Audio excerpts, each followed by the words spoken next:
Structure of flower यानी flower की संरचना देखी थी कि किन किन भाग से मिलके फ्लावर बना हुआ होता है। तो फ्लावर मोस्टली 4 स्ट्रक्चर से बना हुआ होता है। पहली है कैलिक्स, दूसरी है कोरोला, तीसरी है एंड्रोसियम और फोर्थ है गाइनोसियम। जो कैलिक्स है इसका हिंदी में नेम होता है बाह्य दलपुंज, कोरोला का होता है दलपुंज, और जो एंड्रोसियम है इसका होता है पुमंग, और गाइनोसियम है ये जायांग।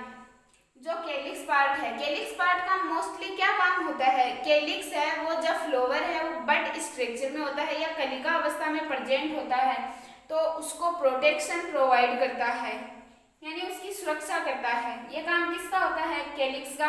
और कैलिक्स मोस्टली किस कलर के होते हैं? ये मेनली ग्रीन कलर के होते हैं। ठीक है, फिर है कोरोला पार्ट यानी दलपुंज। जो बाह्य दलपुंज है इसके अंदर की ओर कौन पाया जाता है? दलपुंज। और ये कैसे होते हैं? कलरफुल होते हैं। अब ये कलरफुल क्यों होते हैं? इनमें क्यों कलर होते हैं? जैसे आपने देखा होगा गुलाब का फूल, गुलाब के फूल के अंदर आपने देखा होगा कि उसका कलर पिंक, व्हाइट, ब्लू या अलग अलग कलर का होता है। तो वो पार्ट क्या होता है? कोरोला पार्ट होता है। अब और कोरोला का क्या काम होता है? जो एंड्रोसियम और गाइनोसियम है इनकी भी सुरक्षा करता है, इन्हें वर्षा और मतलब धूप से बचाता है। ठीक है, और एक काम और होता है इसका पॉलिनेशन का। पॉलिनेशन कैसे? जो कीट होते हैं, इंसेक्ट होते हैं, उनको ये अपनी तरफ अट्रैक्ट करता है क्योंकि इनका कलर, इसीलिए ये कलरफुल होते हैं क्योंकि ये कीटों को आकर्षित कर सके और पॉलिनेशन है इसकी प्रोसेस को बढ़ा सके। फिर तीसरा है एंड्रोसियम, पुमंग, जो क्या होता है? मेल रिप्रोडक्टिव पार्ट होता है, और गाइनोसियम है ये फीमेल रिप्रोडक्टिव पार्ट होता है। जो एंड्रोसियम है इसके 3 पार्ट होते हैं, एंथर, फिलामेंट और कनेक्टिव। जो एंथर और फिलामेंट है इनको बोला जाता है एंथर, फिलामेंट और कनेक्टिव, ये 3 पार्ट होते हैं। और जो अपनी गाइनोसियम है, गाइनोसियम में भी मोस्टली 3 पार्ट होते हैं। कौन कौन से? स्टिग्मा, स्टाइल और ओवेरी। अब ये आपको मैं एक डायग्राम से बताती हूँ कि कौन कौन से पार्ट कहाँ कहाँ प्रेजेंट होते हैं। ये पार्ट है किसका? जो अपना आपने लिया था एंड्रोसियम, एंड्रोसियम का है। तो ये वाला पार्ट कौन सा होगा? एंथर। ये इसको बोलते हैं परागकोश। ठीक है, इसके अंदर क्या प्रेजेंट होते हैं? Pollen grain.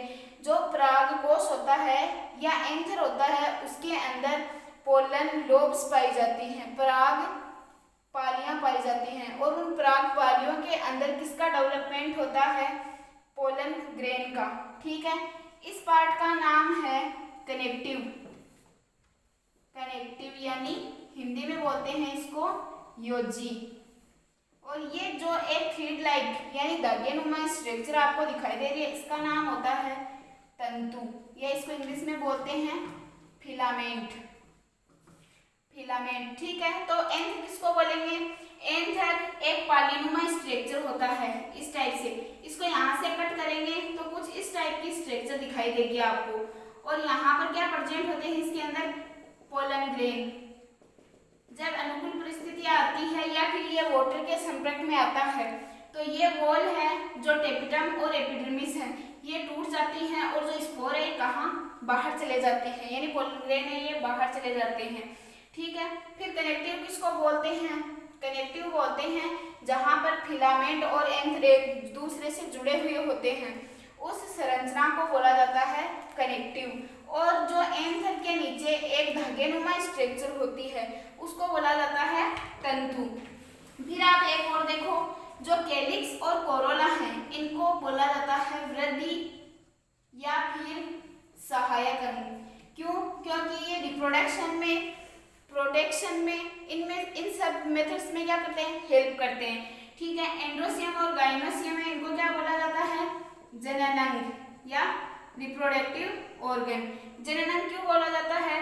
क्योंकि जो एंड्रोसियम है वो और जो गाइनोसियम है ये दोनों मिलके किसका फॉर्मेशन करते हैं? जाइगोट का फॉर्मेशन करते हैं, या आप कुछ ऐसे मान लो कि नए प्लांट का फॉर्मेशन करेंगे। अब देखते हैं हम पॉलिनेशन कि पॉलिनेशन आखिर होता क्या है। ठीक है, तो अब हमारा नेक्स्ट टॉपिक है पॉलिनेशन।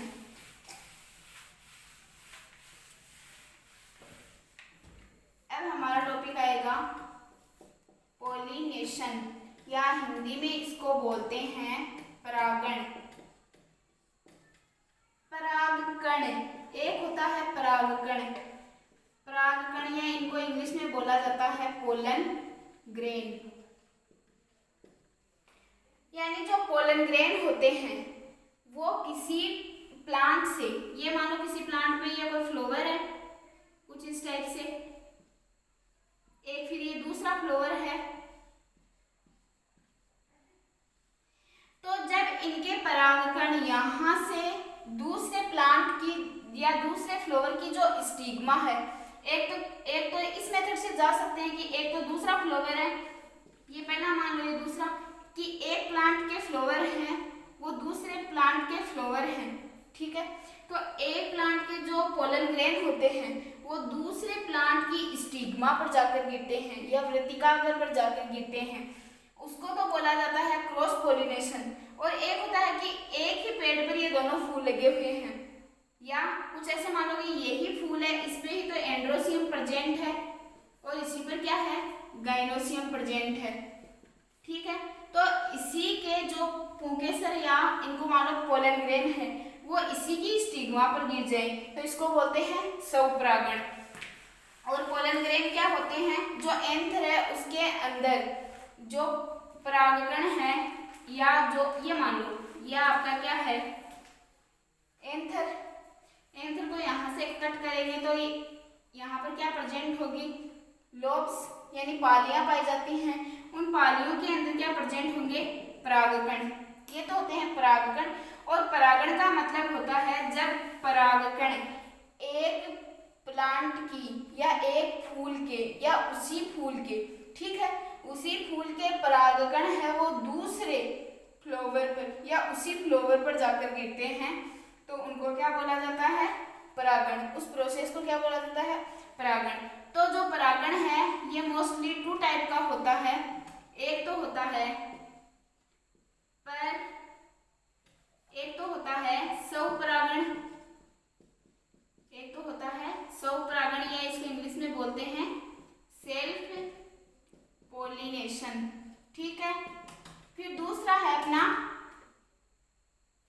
परपरागण, दूसरे का क्या नाम है, परपरागण।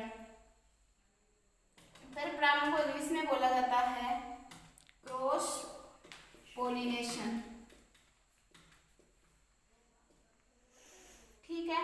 तो जो अब ये पोलिनेशन वाला टॉपिक है ये अपन नेक्स्ट क्लास में देखेंगे, ठीक है।